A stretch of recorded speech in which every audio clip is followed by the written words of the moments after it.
Oke, assalamualaikum warahmatullahi wabarakatuh. Kita bertemu di pertemuan kedua untuk MK Teknologi Industri Tumbuhan Laut. Ya, baik kita akan masuk ke dalam pengenalan jenis tumbuhan laut. Nah, apa saja yang menjadi jenis-jenis tumbuhan laut ini? Yang pertama nanti akan kita bahas tentang lamun ya, kemudian rumput laut, kemudian mangrove, dan beberapa tanaman pesisir. Kurang lebih seperti itu.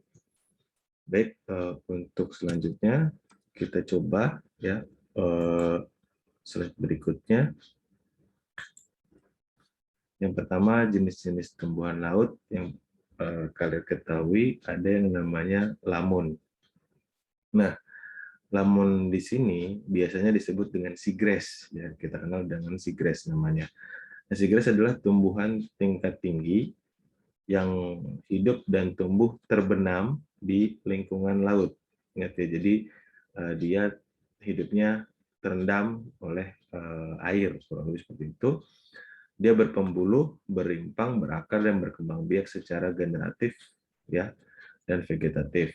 Rimpangnya merupakan batang yang beruas-ruas yang tumbuh terbenam dan menjalar dalam substrat pasir, lumpur, dan pecahan karang. Nah, kalau kalian bisa tahu, lamun ini mirip sebenarnya seperti rumput yang ada di tanaman darat, kurang lebih seperti itu. Cuman habitat lamun ini adanya di laut. Nah, lamun termasuk biota yang dilindungi sehingga jarang untuk dijadikan produk hasil perikanan. Namun tidak menutup kemungkinan untuk dimanfaatkan jika terdapat konsep Sustainable Development Goals dengan cara memanfaatkan hasil budidaya dari lamun tersebut. Nah, untuk yang kedua ada rumput laut. Nah, rumput laut ini merupakan tanaman berderajat rendah, ya. Dia biasanya disebut dengan seaweed, ya. Seaweed umumnya melekat pada substrat, misalkan karang gitu ya.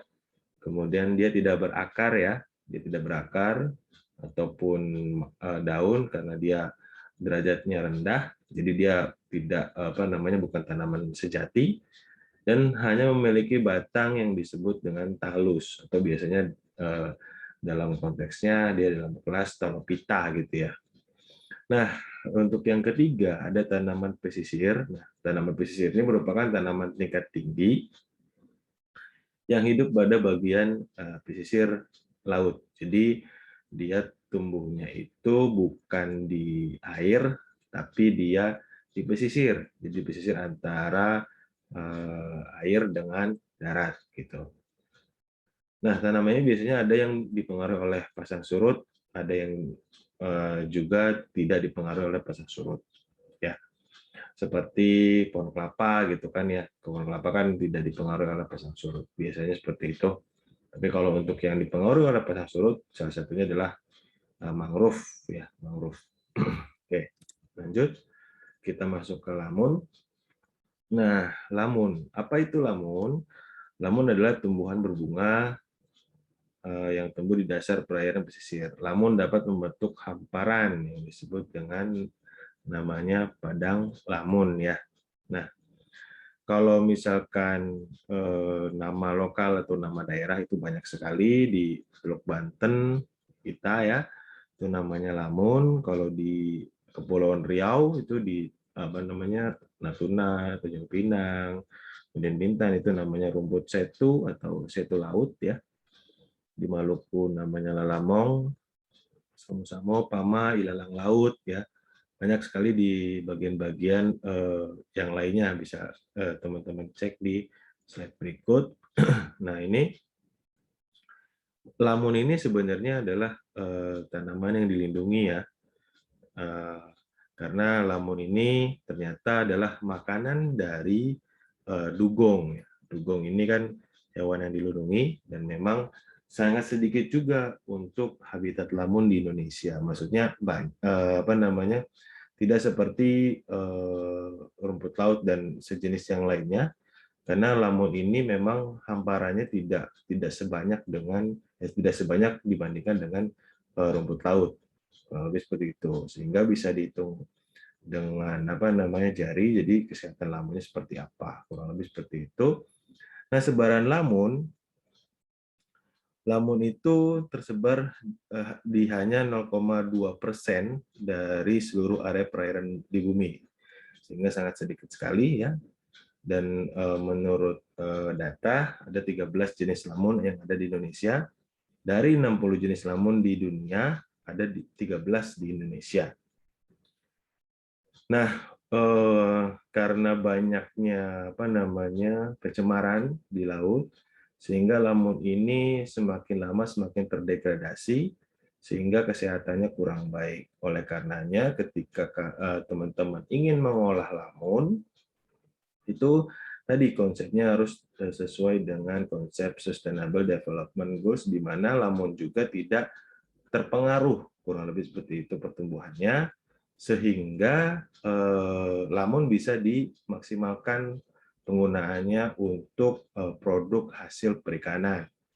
Karena lamun juga ternyata memiliki banyak komponen-komponen yang bisa digunakan untuk produk-produk hasil perikanan. Gitu. Nah, ini beberapa lamun yang ada di Indonesia.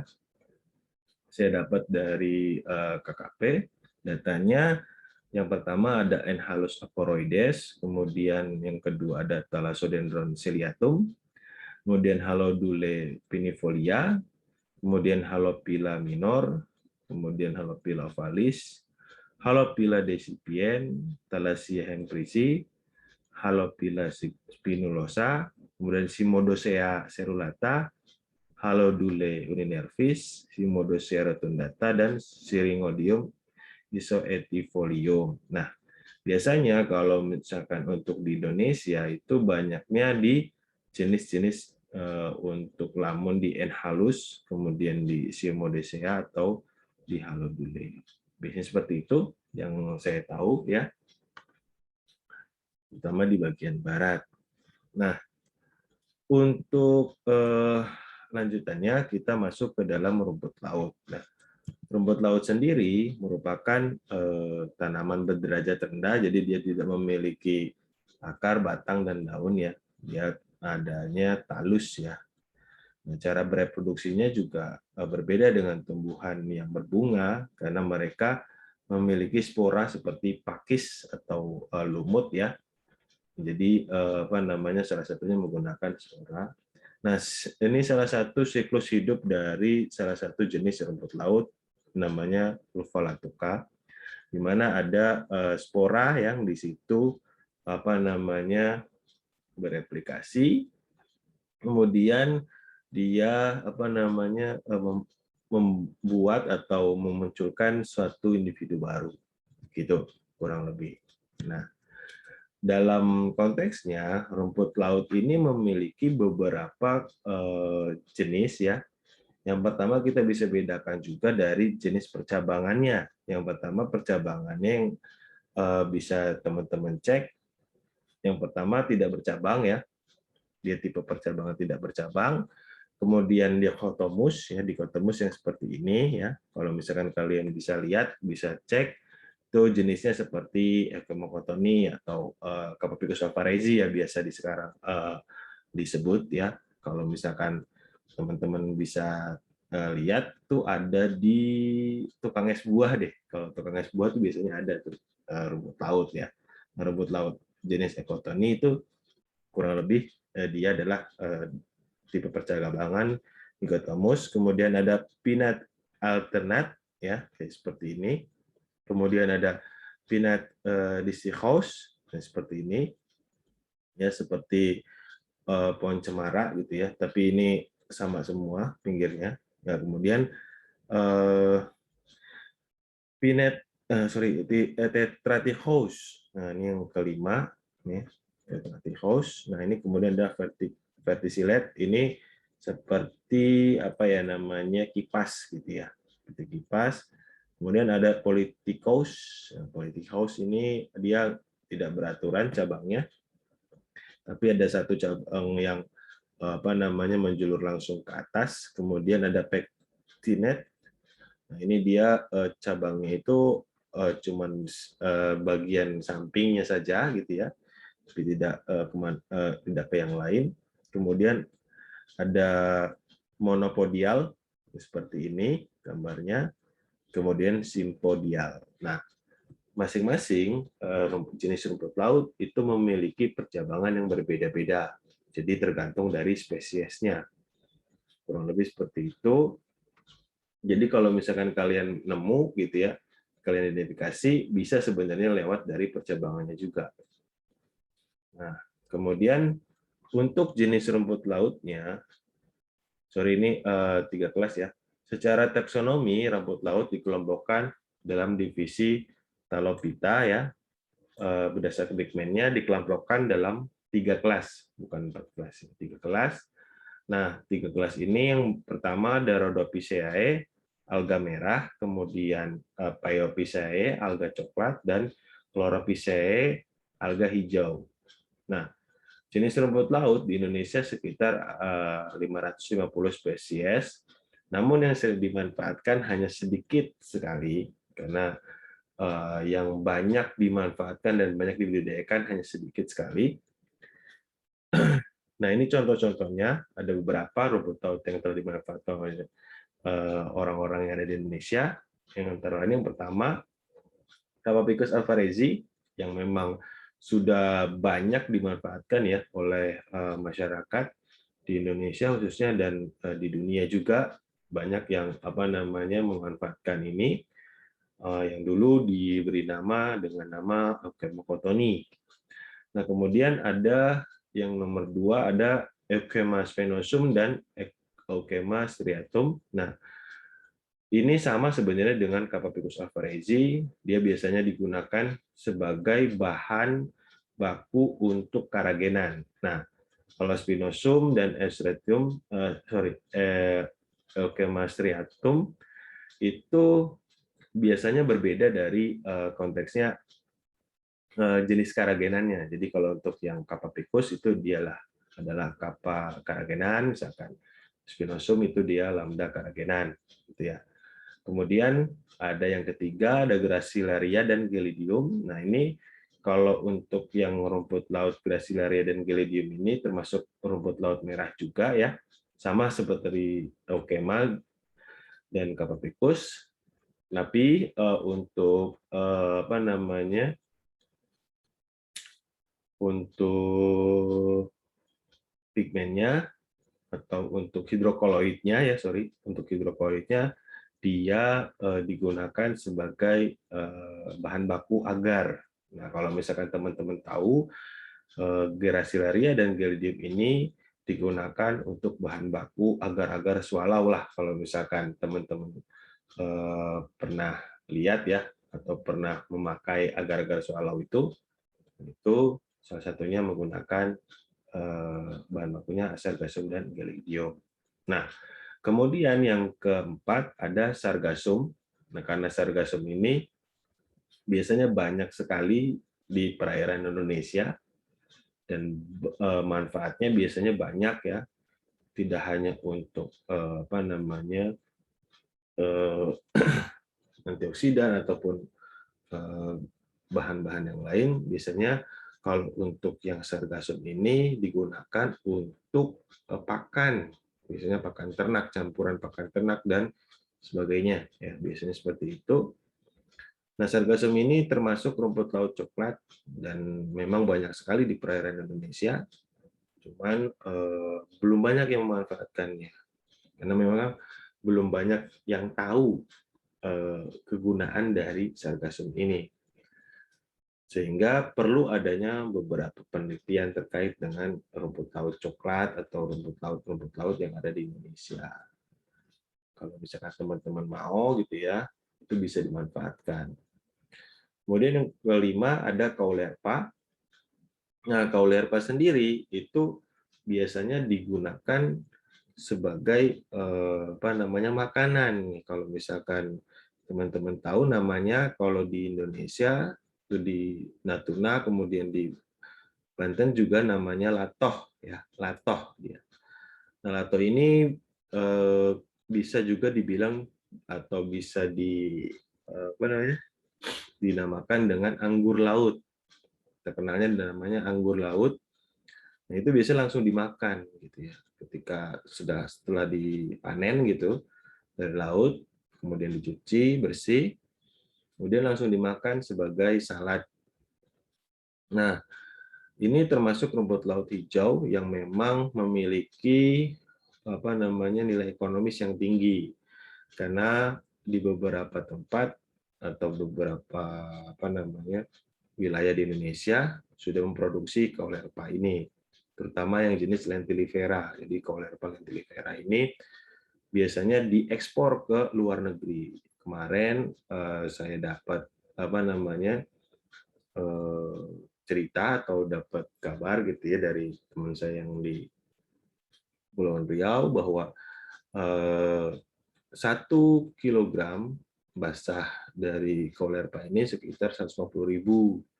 Itu kalau misalkan bisa diekspor ke negara misalkan China, kemudian Hong Kong gitu ya. Itu mereka sangat menyukai apa namanya rumput laut tersebut. Itu biasanya dijadikan sebagai salad. Nah, terus ini untuk apa namanya berasal dari pigmennya kita bagi menjadi 3 ya, tadi sudah dijelaskan. Yang pertama ada rumput laut merah. Nah, rumput laut ini merah ini berasal dari pigmen phycobilin. Nah, pigmen phycobilin ini terdiri dari phycoerythrin yang berwarna merah dan phycocyanin yang berwarna biru. Ingat ya, phycoerythrin berwarna merah, phycocyanin berwarna biru. Nah, dalam kondisi ini rumput laut ini dapat melakukan penyesuaian pigmen dan kualitas pencahayaan sehingga dapat menimbulkan berbagai warna pada talusnya.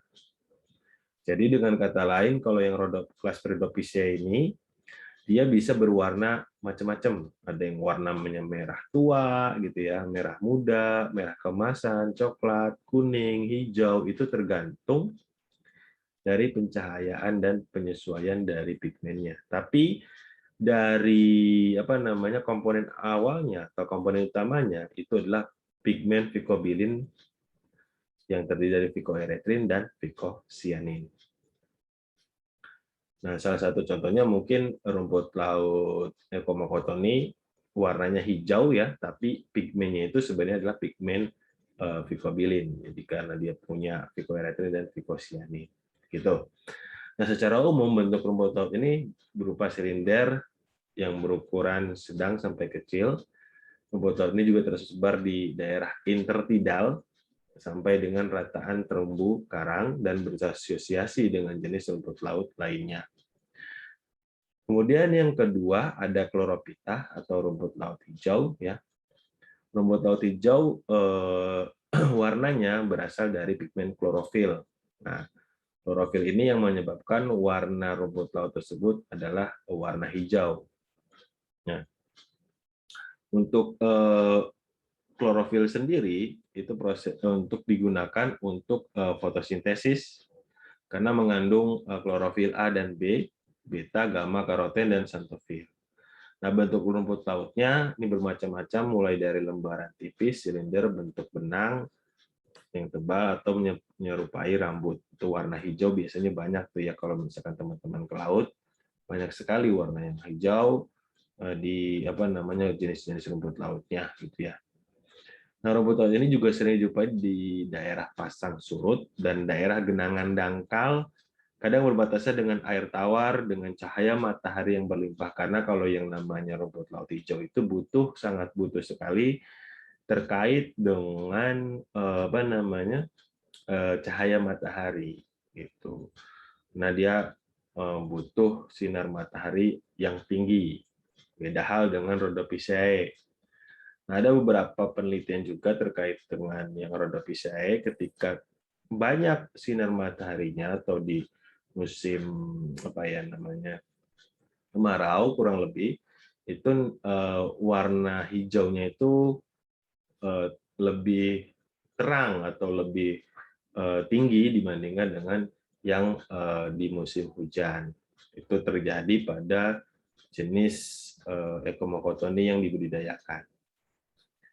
Nah, kemudian untuk yang ketiga ada Phaeophyta. Nah, Phaeophyta ini pigmennya adalah warna coklat ya. Umumnya berasal dari pigmen tambahan yang menutupi warna klorofil hijaunya, mengandung klorofil A dan C, beta karoten, violasantin, dan fukosantin. Jadi fotosintesisnya terjadi karena mengandung pigmen pirenoid dan flavonoid. Ya, dengan demikian rumput laut tersebut mempunyai cakupan yang lebih dalam dan pigmen coklat lebih efisien melakukan fotosintesis dibandingkan pigmen hijaunya. Jadi intinya ada pigmen pirenoid dan flavonoid, kemudian ada violasantin dan fukosantin. Itu yang menyebabkan dia berwarna coklat. Nah, kalau untuk yang rumput laut coklat ini biasanya fix warnanya, jarang ada yang seperti Rhodophyceae. Kalau Rhodophyceae ini memang agak sulit, kita harus tahu pigmen asalnya atau pigmen warnanya yang termasuk Rhodophyceae itu harus memiliki pigmen vicobilin. Tapi kalau untuk yang Phaeophyta itu dia diceknya pasti ada pigmen coklatnya yang paling banyak. Sehingga warnanya juga pasti akan berwarna coklat kalau untuk yang Phaeophyta. Nah, variasi bentuk rumput laut ini cukup banyak. Beberapa di antaranya memiliki ukuran yang lebar dan panjang, serta umumnya banyak dijumpai di rataan terumbu karang yang berhadapan langsung dengan samudra. Jadi dengan kata lain, kalau untuk yang Phaeophyta ini lebih ke dalam ya. Beda kalau yang Chlorophyta itu biasanya di laut dangkal atau di genangan-genangan dekat terumbu karang, tapi di dekat pesisir. Kalau yang Rhodophyceae itu di tengahnya, agak-agak tengah. Nah, kemudian kalau untuk yang Phaeophyta biasanya di mau ke arah samudra gitu, di karang-karang yang mau karang-karang karang-karang tepi gitu ya, mau menghadap samudra. Nah, kurang lebih seperti itu untuk ciri-ciri dari Rhodophyceae, Chlorophyceae, sama Phaeophyceae. Nah, ini jenis-jenis yang teman-teman bisa lihat yang banyak digunakan atau banyak dipakai di Indonesia, ya, bernilai ekonomis. Pertama, Ecomocotoni itu warnanya hijau, padahal dia sebenarnya adalah pigmennya adalah pigmen warna merah. Kemudian Alkemas spinosum ya, sama mirip sebenarnya, cuman dia warnanya lebih merah atau merah kemasan ya. Nih, karena mungkin cahaya juga berpengaruh sekali terhadap terhadap rumput laut tersebut. Kemudian Gracilaria. Gracilaria juga warnanya jadi hijau ya.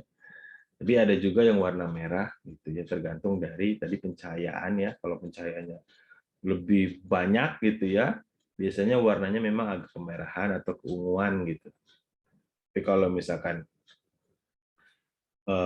biasa saja gitu ya, pantulan cahaya atau intensitas cahayanya itu pasti mungkin ada warna hijau, kemudian warna hijau kebiruan atau hijau kemerahan gitu ya, tergantung dari intensitas cahaya matahari.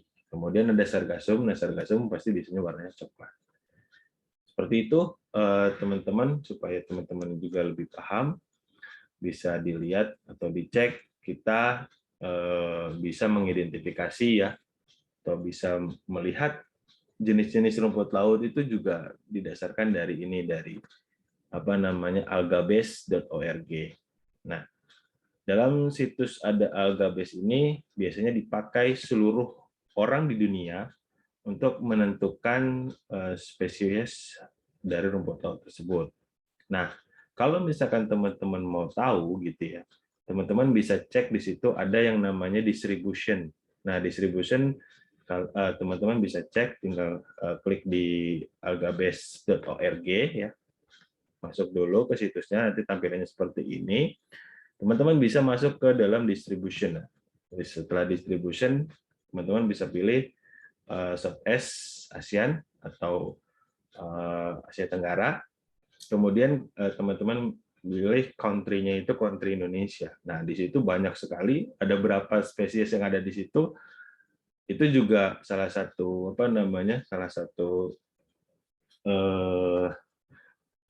hasil dari beberapa penelitian orang yang ada di dunia untuk rumput laut yang ada di Indonesia.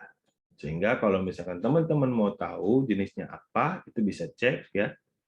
Nah, kira-kira misalkan mirip dengan turbinaria gitu ya.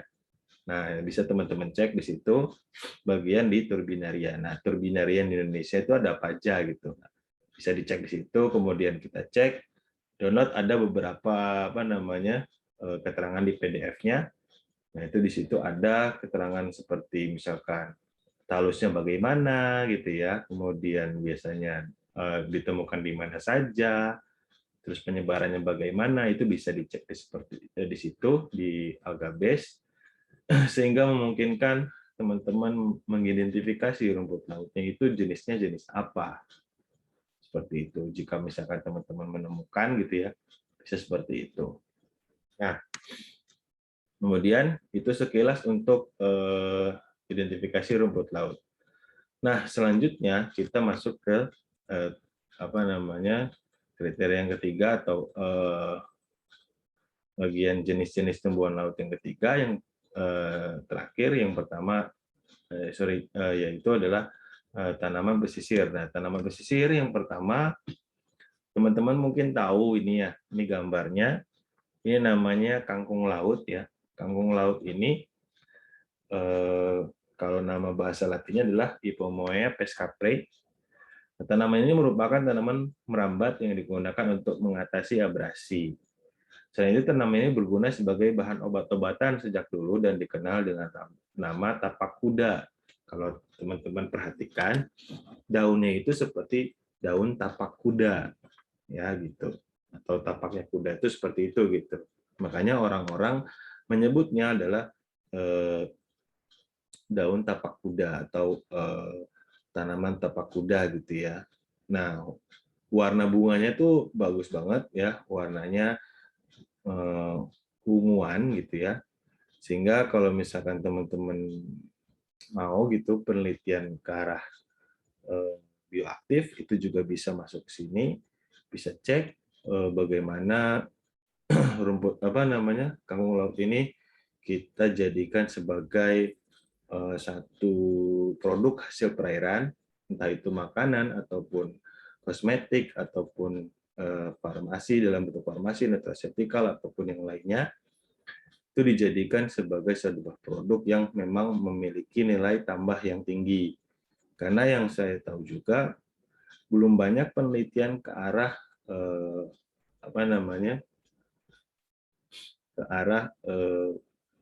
tanaman ini gitu ya, sehingga perlu digali lebih dalam. Nah, mungkin teman-teman lebih banyak yang tahu, misalkan di daerah pesisir banyak sekali tanaman-tanaman lain juga yang memang bisa kita gunakan untuk dijadikan sebagai bahan baku produk hasil perairan. Nah, kemudian yang kedua ada pandanus. Nah, pandanus ini biasanya di tanaman darat pandan biasa ya, pandan wangi ya, tapi kalau di tumbuhan laut itu namanya pandan laut ya. Pandan laut atau bahasa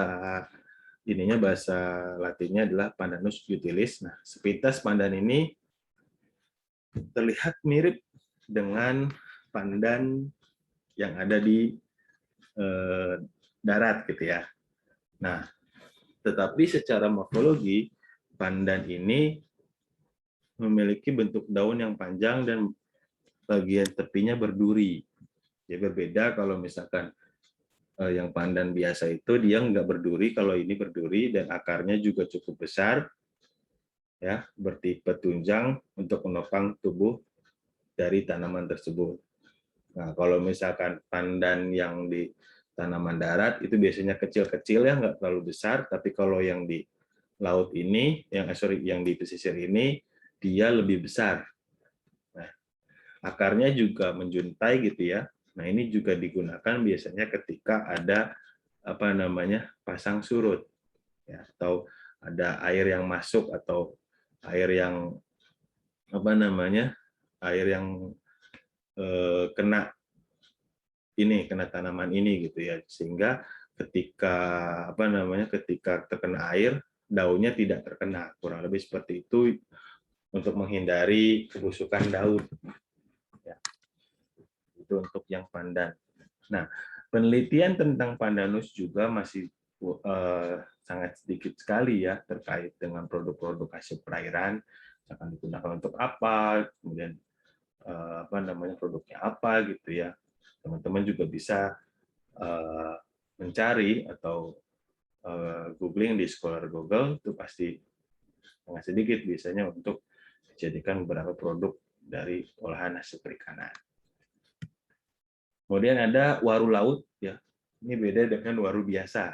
Cuman kalau misalkan teman-teman tahu waru biasa juga ada ya. Kalian di darat biasanya di sawah gitu ya. Pinggir-pinggir jalan tuh banyak tuh pohon waru ya.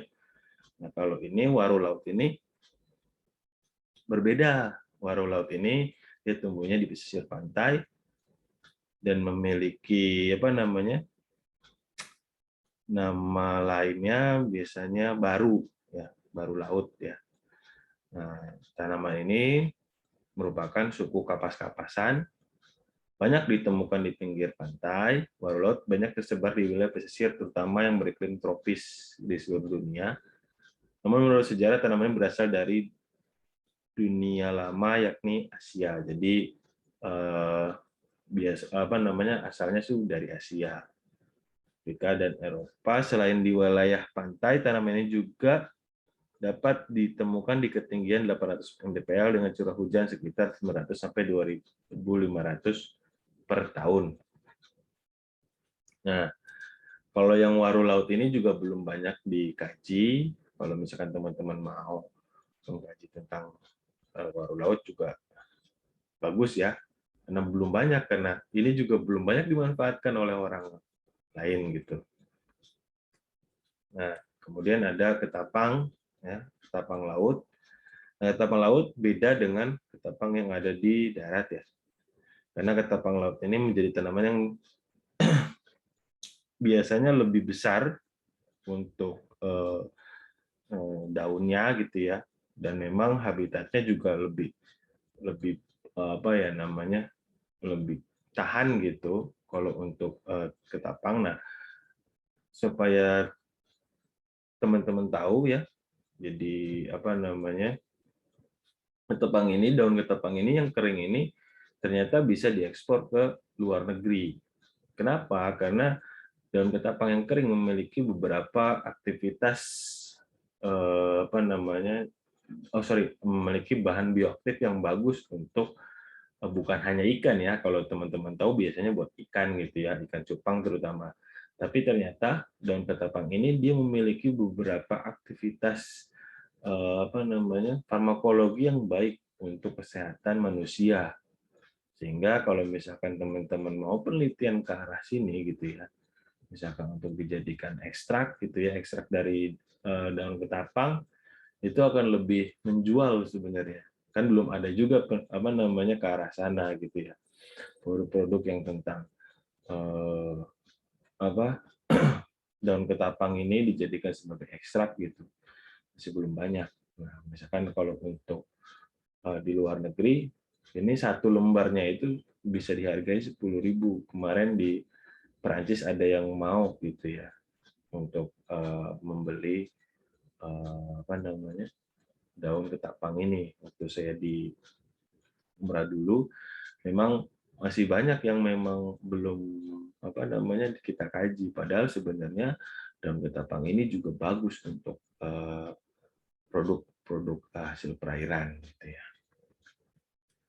Nah, kemudian yang terakhir ada mangrove ya. Mangrove ini diperkirakan di dunia itu ada 89 spesies. Nah, yang terdiri dari 31 genera dan 22 family. Nah, tumbuhan mangrove tersebut pada umumnya hidup di hutan pantai Asia Tenggara. Itu di Indonesia pasti ada. Itu sekitar 74 spesies dan hanya 11 spesies hidup di daerah Karibian. Jadi lebih banyak di Asia Tenggara. Nah, dari jumlah tersebut, kurang lebih sekitar 51% atau 38 spesies itu hidupnya di Indonesia. Sehingga Indonesia ini sangat kaya sekali dengan mangrove-nya. Nah, untuk mangrove yang paling banyak ditemukan di Indonesia itu adalah jenis-jenis seperti Rhizopora, kemudian Avicennia, kemudian Soneratia gitu ya. Nah, ketiga ini biasanya mendominasi pesisir-pesisir yang ada di Indonesia. Karena kenapa bisa hidup banyak ditemukan? Karena substratnya juga cocok atau sesuai dengan kebutuhan dari mangrove tersebut. Nah, oleh karenanya kalau misalkan teman-teman bisa gitu ya memanfaatkan mangrove ini, terutama untuk olahan hasil perikanan, itu bisa menjadi sebuah nilai lebih bagi pelestarian mangrove. Kenapa? Karena kalau misalkan mangrove itu bisa diolah dalam arti misalkan daunnya kita olah gitu ya, ataupun buahnya kita olah, itu bisa menambah nilai ekonomis dari mangrove tanpa menebang mangrove-nya. Kurang lebih seperti itu. Jadi kita terus menanam mangrove, jadi kita ngambil misalkan batangnya atau daunnya sehingga mangrove itu terus tumbuh ya. Mangrove itu terus tumbuh dan penghasilan masyarakat juga akan tumbuh. Nah, mangrove juga salah satu tanaman atau tumbuhan yang dilindungi sama seperti dengan lamun, sehingga konsep untuk pemanfaatan mangrove juga harus menyesuaikan konsep Sustainable Development Goals. Jadi dengan kata lain, supaya mangrove ini ekonomis, mangrove juga harus pertumbuhan mangrove juga harus dijaga gitu, sehingga tidak ada eksploitasi berlebihan ya. Jadi antara eksploitasi dengan konservasi itu bisa berkesinambungan atau bisa seimbang, kurang lebih seperti itu. Oke, itu saja mungkin pertemuan yang kedua. Jika ada pertanyaan dan